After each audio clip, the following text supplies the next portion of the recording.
gentlemen. You're locked into JJ and Alex. With the insight and analysis on the teams you can't live without. Presented by G2G Bars. This is 97.5, the KSL Sports Zone.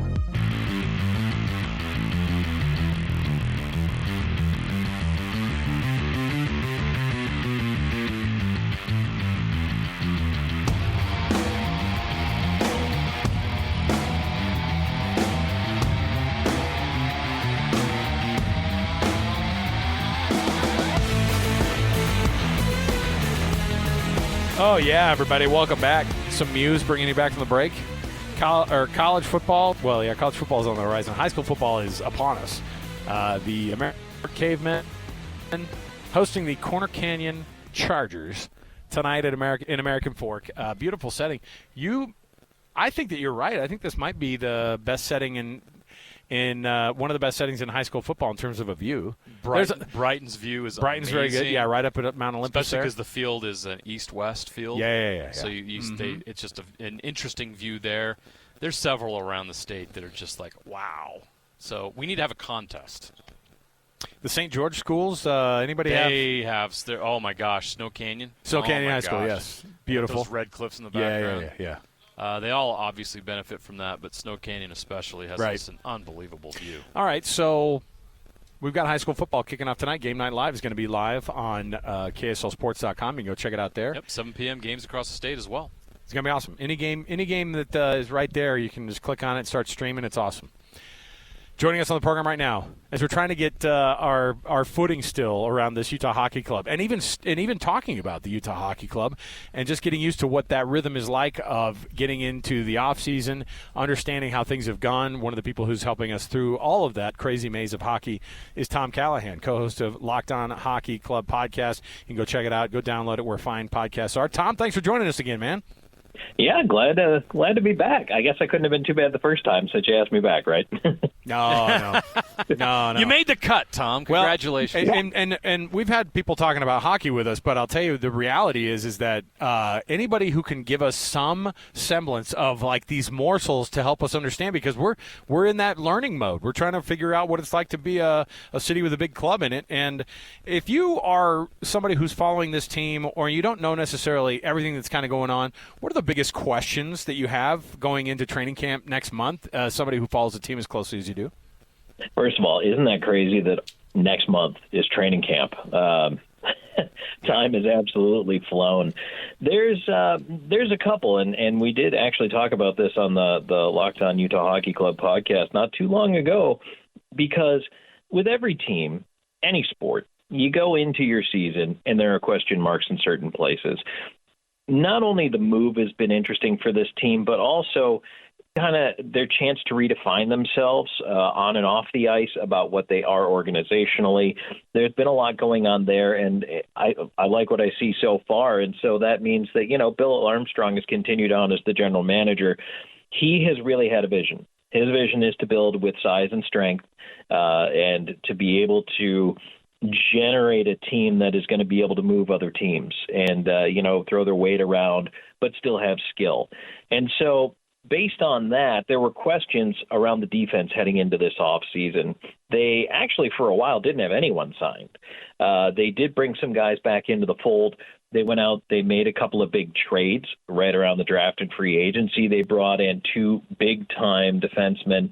The biggest name by far of the summer is Mikhail Sergachev, 26-year-old defenseman they got from Tampa Bay. Tampa had cap problems. He was the guy to go, and I'll tell you what, that was just an incredible get for the Utah Hockey Club. Sergachev's coming back off a broken leg. Actually, both his tibia and fibula happened to break during the season, but he at 26, he is an incredible weapon offensively, very good player, just a guy who can be an anchor for this team for years. And then they went and got John Marino, who is another solid NHL defenseman, and all of a sudden we all started to say, oh, well, looks like they're going to be pretty solid defensively. They added a veteran in Ian Cole to come in, and that enabled them at the draft to end up picking forwards. And they picked up a pretty healthy cadre of forwards, including a guy in Tija Ginla, who has an NHL pedigree. His dad played for a long time, Hall of Famer, and just tremendous attitude, tremendous work ethic. They did a lot of things right in the off season. And so my question, number one, was the defense. How is it going to play out? And this is something we have to wait for camp to see. Number two is the goaltending, because you have two goaltenders coming in on their second to last and last year. Connor Ingram became the number one last year, had to battle back from some off-ice stuff, and in fact won the Masterton Trophy for perseverance and sportsmanship and dedication to hockey in the summer. So that's a huge award for him. But then Karel Vejmelka, who's the other goaltender, contract year, and a guy who I think they thought had a legitimate chance of being number one, had a bad season last year. So what's going to happen with the goaltending? And then, of course, everybody's wondering, what's the adjustment going to be like? New building, new fans, new everything, new jerseys, and all those are questions we'll have answered in the fall. That's a great training camp preview. There's a lot of young players on this team. I'm curious to know who you think is going to make the biggest improvement or the biggest jump. Could it be a Josh Doan? Maybe Lawson Krause? Who do you think of those young guys is going to take the next leap in their careers? There's a lot of really good talent and young. I mean, the old man really, outside of Nick Bukestad, who's 32, is Nick Schmaltz, and he's 28. No, sorry, Spicy Tuna is 30. Liam O'Brien. But you know what? The young guy Logan Cooley at just 20 years old. Oh no! Can't leave Spicy Tuna out. He's going to be an early fan favorite. Folks are going to love him. Logan Cooley, 20 years old, has a chance to make a huge jump this year, and I think one of the most skilled forwards that they have in the system. Josh Doan, as you mentioned, another Hall of Fame dad. To think about a team with Cooley, Doan, and Iginla on it in the next couple of years is drool-worthy. Those guys are really going to move ahead.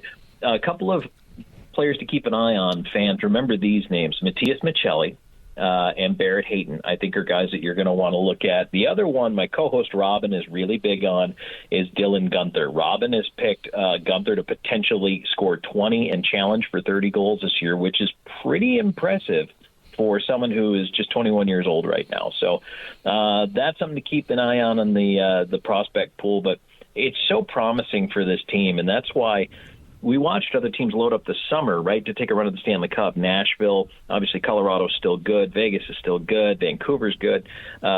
Utah Hockey Club is in the process of becoming good. And so I think other teams open their windows wide open right now for the next 2 years, maybe 3. Utah Hockey Club is going to be challenging starting in that year 3 window. And they're primed to have these guys that we're talking about right now really start to mature. How does the West shape up and kind of inside the Utah Hockey Club division and inside maybe the Western Conference? Give us like a top 5 of what the reality is of who the Utah Hockey Club is going to have to kind of be a part of actually kind of knock off, because this is a very, very talented conference. But inside their division, who are they going to be battling to be, fighting in the next couple of years to get into that playoff?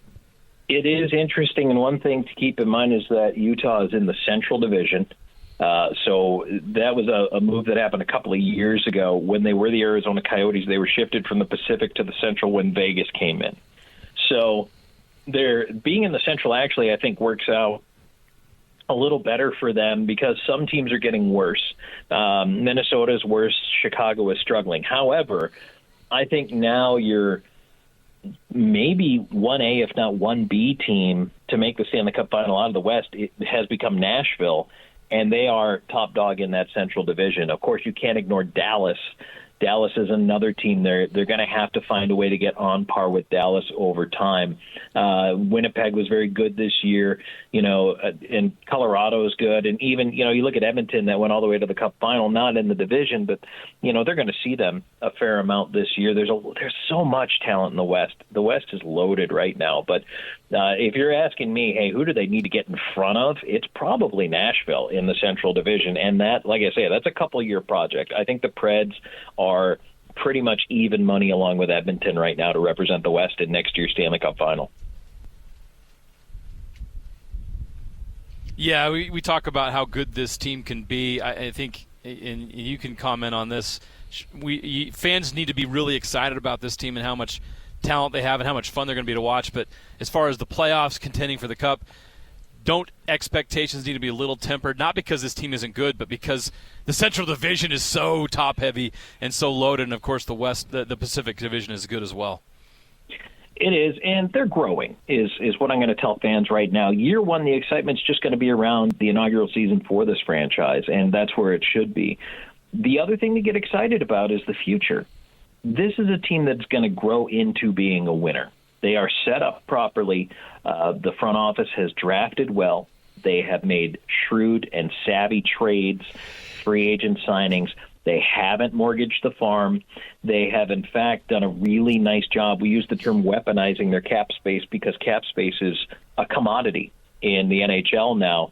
And I think that the team did a great job with being able to flaunt their cap space when needed. That's how you end up with a Mikhail Sergachev when Tampa Bay is struggling to find cap space. So you can bring in some of those contracts, and it means that you can bring in some amazing players because you've been patient. And in the next couple of years, again, this year, I don't think this year is a playoff year for the team unless they overachieve, which they very well could. But I think this is the year they get themselves in a wild card contention. Year two is the year where we really see them pushing for a wild card and maybe earning one. And then that year three, that's where I'm going to tell you right now, playoff team. These guys will be a playoff team in the third year in Utah, and that is when we can expect the rise to truly begin. Tom Callahan, co-host of Locked On Hockey Club, the podcast. You can go check it out for yourself, take a listen, and kind of get the download for what's going on. I was asking this early this week that one of the bigger pieces of news in hockey, of course, was this weird situation between the St. Louis Blues and the Edmonton Oilers. And from what I'm understanding, is it just is a thing that doesn't really happen among GMs is tendering an offer sheet, especially for two guys at one time. And how that played out and just how it kind of affected the free agency market and the restricted free agency market and kind of where that landed, because it was a bit of a coup, wasn't it, as things kind of played out this week? You know, offer sheets, they're funny to me, and here's why they're funny to me, because they put this in the CBA, and they're rarely used. General managers, some of them think it's an affront that another team could possibly send your guy an offer sheet. Why? It's in there. It's in the CBA. It is a legal maneuver. I don't know why everybody is so appalled when it happens, first of all. So I personally don't have a problem with one team offer sheeting another team, and I understand financially it might put you in a bind. As a matter of fact, when I was with the Nashville Predators, I remember that Philadelphia famously offer sheeted Shea Weber. The Predators had to match it. Financially, I don't know that they could, but they had to.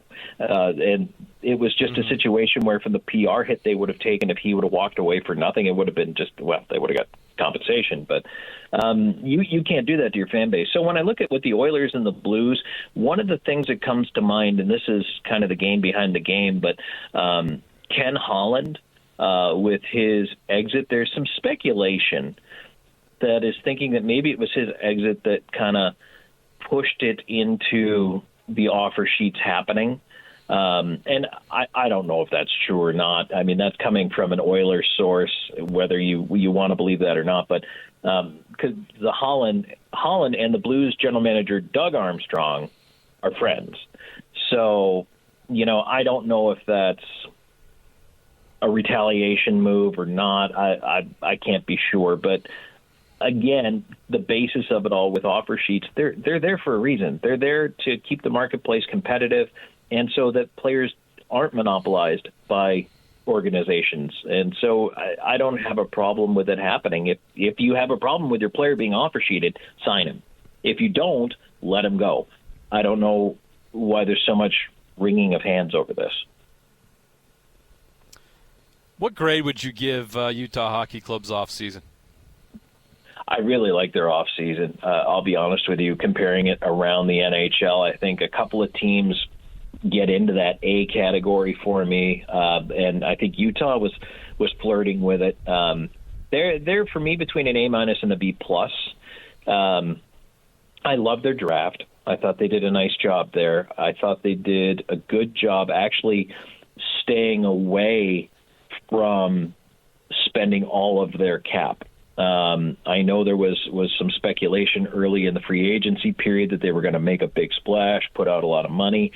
They ended up not doing it. Montour ended up going to Seattle. That was the name that was floating around as Brandon Montour. And so now they still have about $9 million in cap space, which means when the trade deadline hits in the season, they may be able to improve their standing even more heading into the playoffs. So they're in a great position. I think sometimes it's the hardest thing in the world to be patient, and I think they've done a great job of that. So, yeah, I'm stuck between a B+ and an A- on these guys. But for the hometown radio station, A-. You're good. You're a smart man, Tom. Everybody else looks at this and goes, "Look, just tell me what I want to hear. I'm not going to know any different half the time." B+ isn't fun. Let's go A-.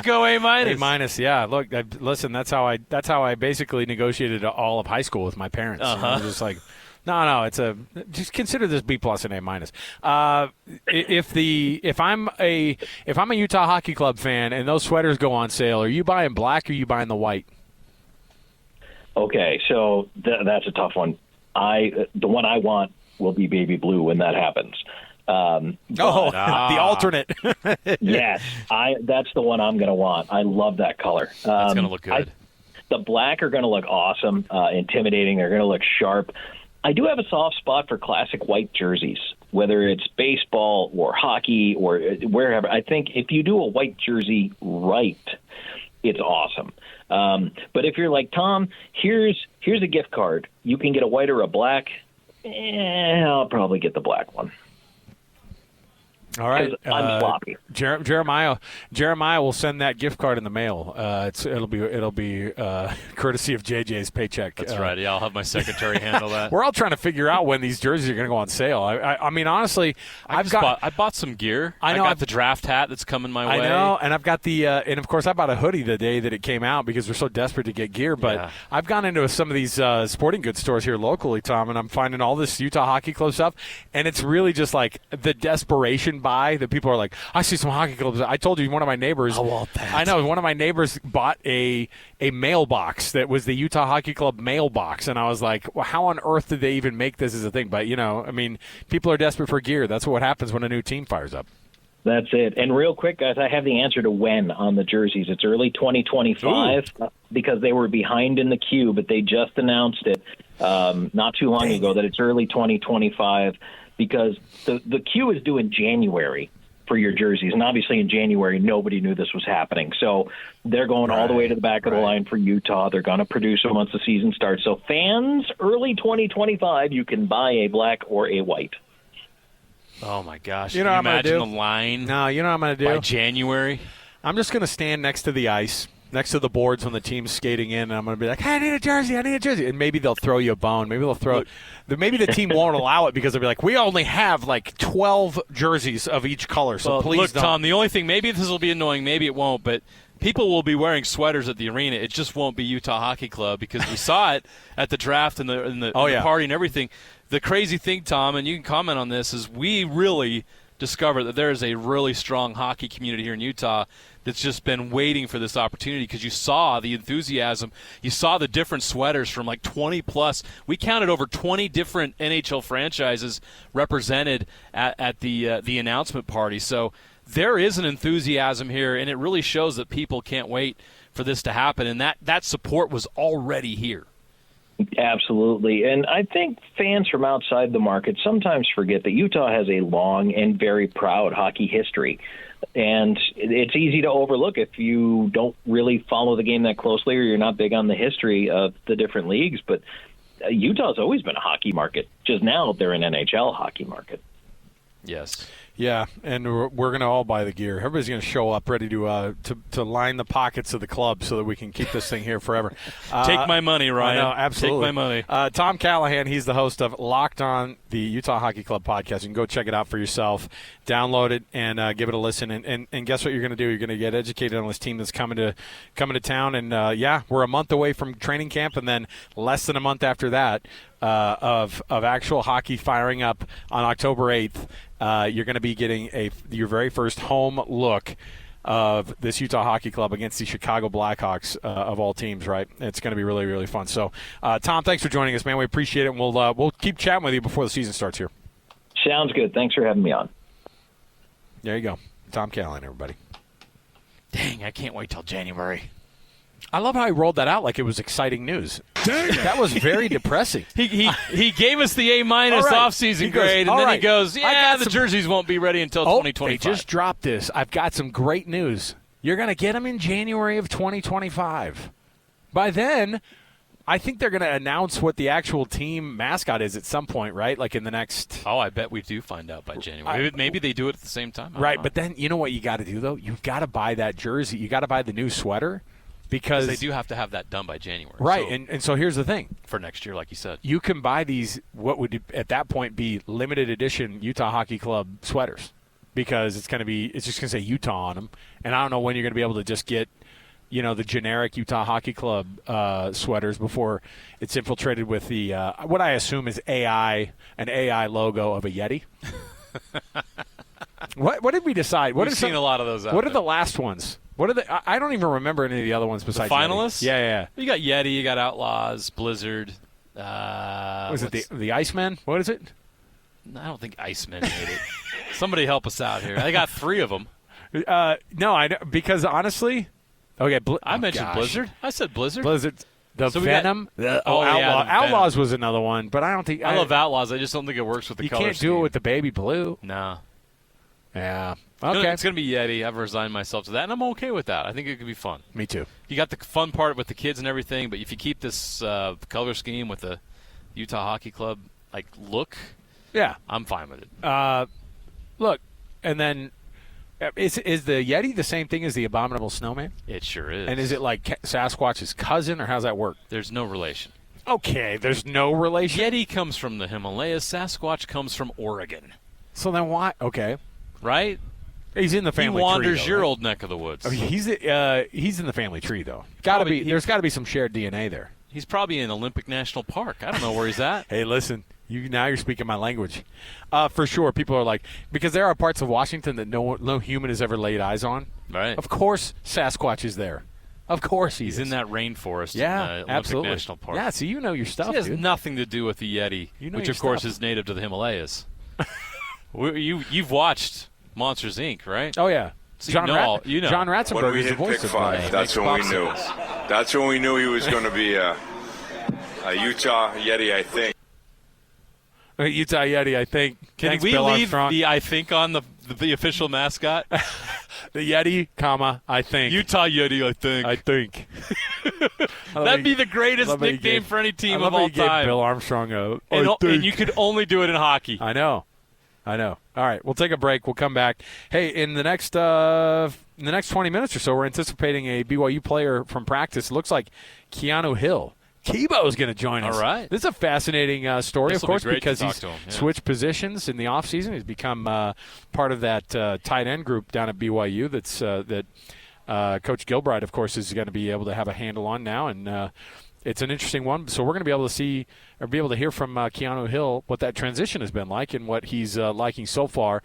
And he can give away if he knows who the starting quarterback is going to be. You asked that question, okay? Okay. All right. Yeah. So there you go. We'll take a break. We'll come back. We got more to go right here. It's a Friday edition of JJ and Alex. Stay here, 97.5 EKSL Sports Center.